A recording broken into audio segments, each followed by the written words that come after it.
अब आगे आ गया माँ, तो माँ अभी लिखना बताए थे, कैसे लिखेंगे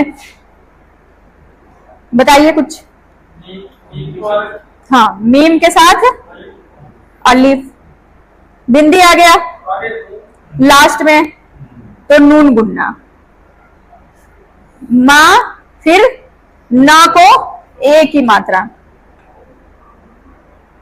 देखिए ना को ए की मात्रा सही है, ठीक है।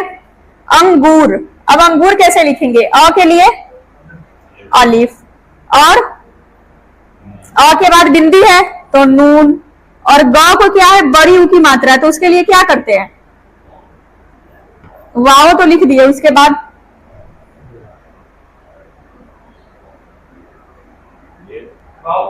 बड़ी ऊ के लिए क्या करते हैं, ऊपर पेश, पर वाव और पेश दोनों सेम है तो उसको उल्टा कर देते हैं, ठीक है। माँ ने अंगूर दिए, अब दिए में देखिए जो ये ए है ना, ये वाला ए, ये अक्षर की फॉर्म में आ गया है, तो उसके लिए हम क्या करते हैं, जो ए वाली अपनी क्लास थी उसमें मैं बताई थी कि ये खुद आ जाएगा ए, हमजा, दाल को यहां पर जेर लगेगा और बड़ी ये के ऊपर हमजा लगेगा, ठीक। माँ ने अंगूर दिए।